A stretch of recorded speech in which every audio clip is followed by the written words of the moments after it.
c'était le bénéfice ne vous concernait pas. Vous étiez là il y a quelques jours pour le conseil d'administration. Aujourd'hui, c'est l'Assemblée générale, vous êtes là toujours. Ce n'est pas une simple présence, et vous sortez là certainement avec des choses entendues, retenues et qui nécessitent certainement votre commentaire. On se fait Voilà, donc la semaine dernière, nous avons eu, conforme au statut de la banque, le conseil d'administration qui a arrêté les décisions. Certaines d'entre elles relevaient de la compétence de l'Assemblée générale, donc qui s'est prononcée aujourd'hui.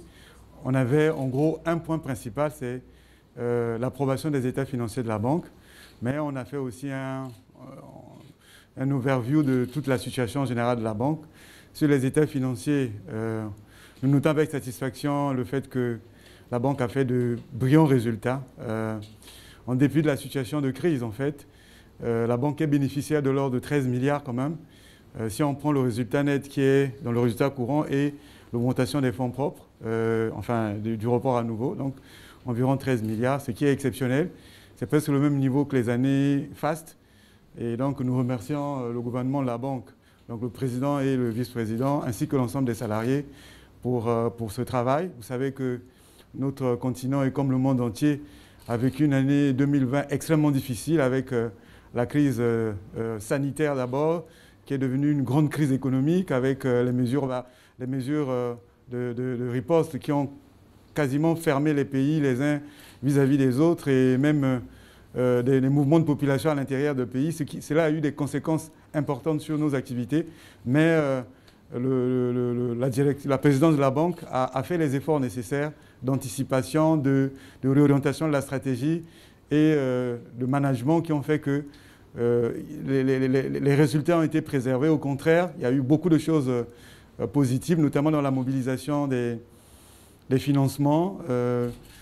Notre pays, par exemple, le Congo, va continuer à bénéficier des soutiens les années à venir. Cela a été dans les prêts qui ont été approuvés par le conseil d'administration. Mais déjà l'année dernière, vous savez que la banque a accordé aux États 90 milliards de soutien au titre du Covid, ce qui est exceptionnel, parce que quand on compare aux grandes institutions, ramener aux moyens propres de la banque, c'est un effort colossal. Et pour notre pays aussi, on a eu d'autres soutiens. Vraiment, nous, gouvernement congolais, on ne peut que remercier la présidence de la banque pour cette attention accordée au Congo.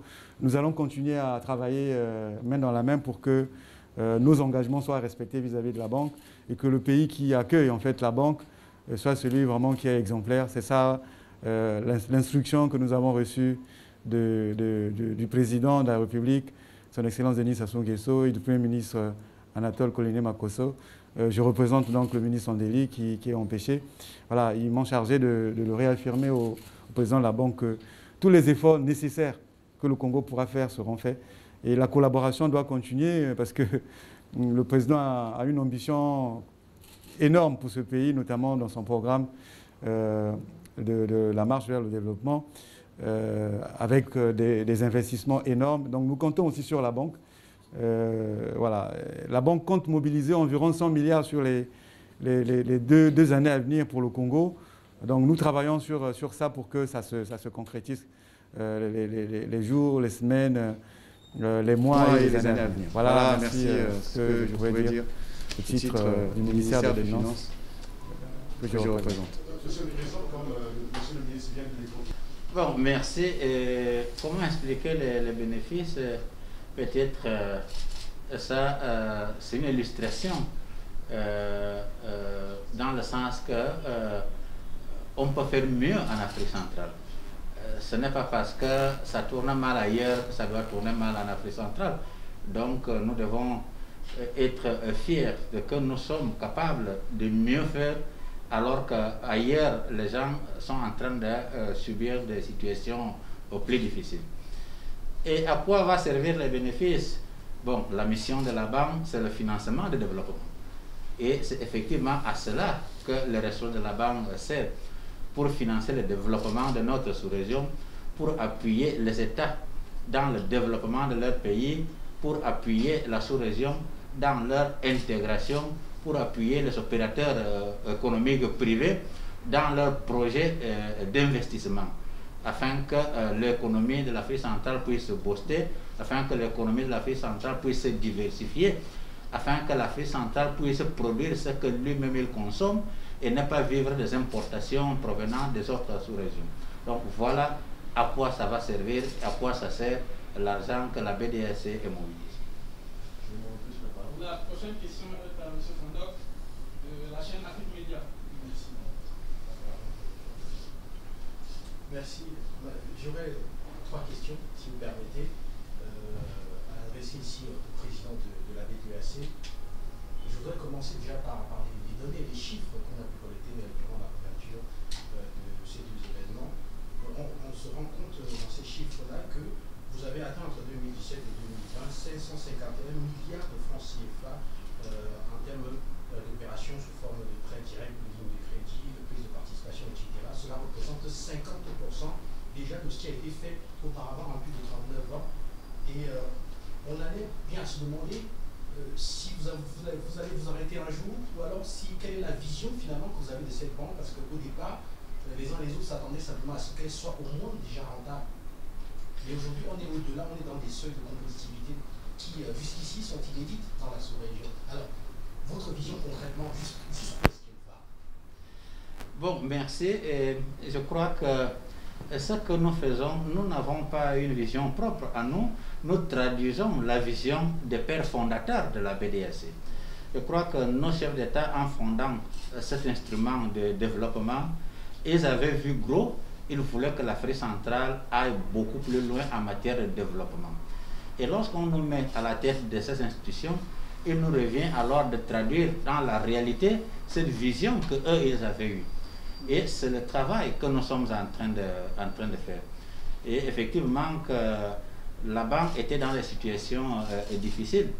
Et nous nous sommes dit que bon, si on est là pour travailler, il faut qu'on met des batteries en charge. Et c'est ça que nous avions fait. Il fallait qu'est-ce que nous pouvons faire dans la macro-vision de nos chefs d'État. Nous avons dit que bon, dans un horizon quinquennal, élaborons alors un plan stratégique pour encadrer ce que nous voulons faire les 5 prochaines années. C'est ce plan stratégique 2017-2022 que nous avons conçu.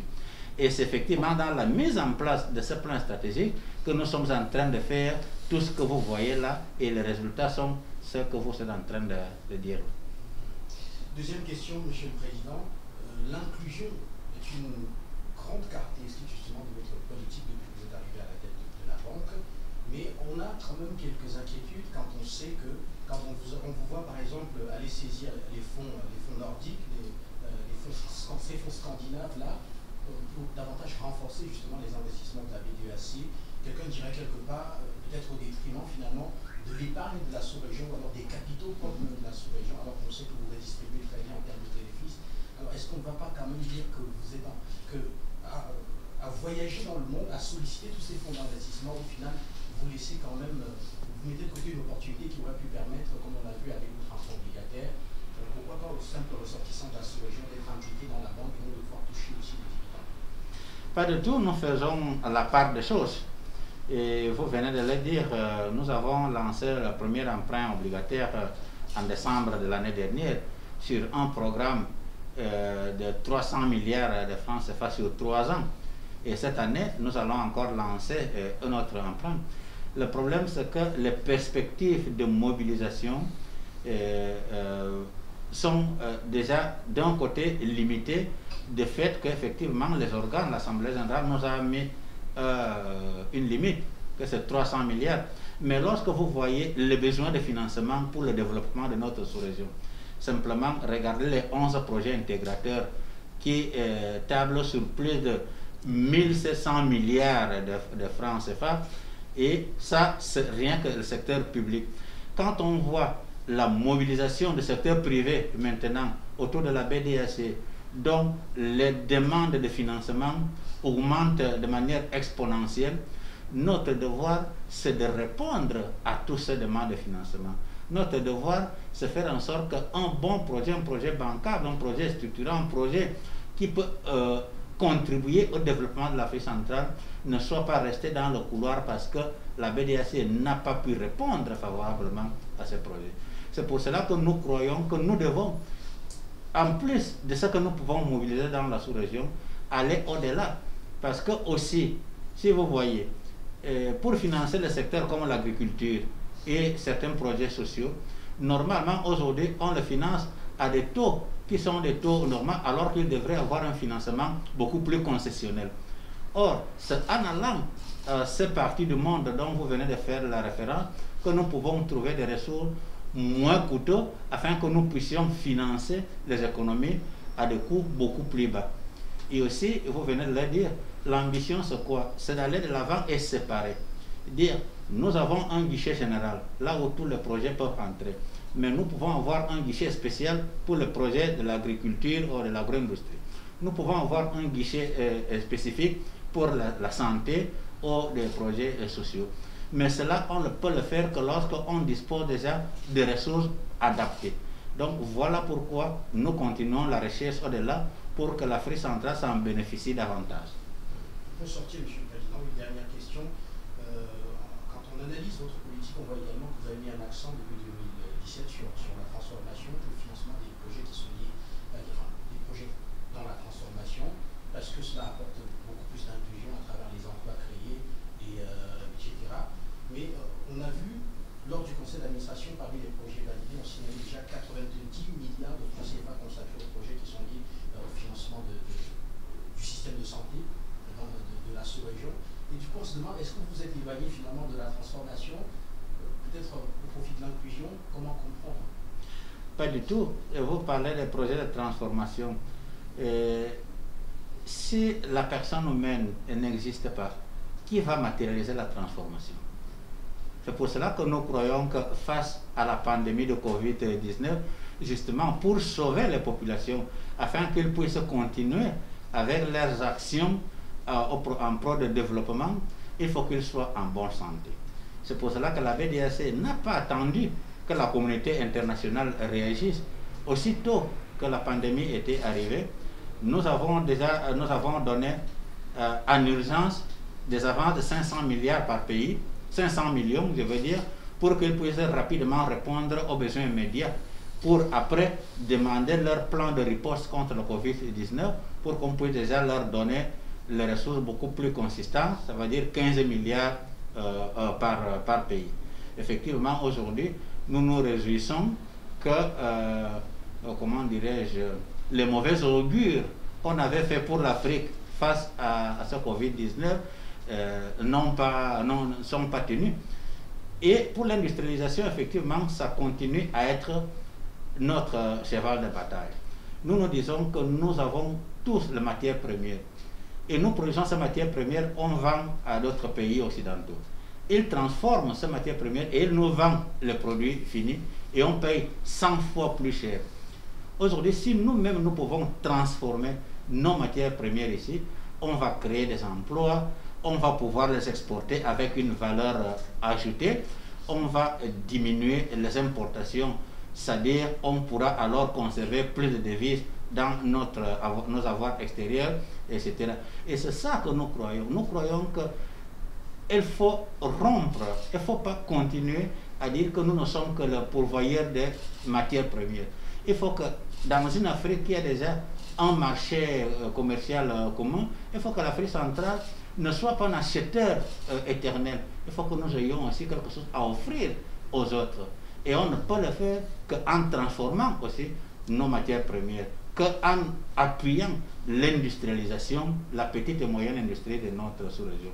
Donc nous y sommes, nous tenons à cette démarche et croyez-nous que le fait d'avoir donné 90 milliards au Covid, c'est justement parce que vous qui avez un bon projet de transformation, d'industrialisation, que vous ne tombiez pas malade et que ce projet tombe à l'eau. C'est pour cela que nous préférons vous protéger afin que vous puissiez matérialiser le travail. Merci, monsieur.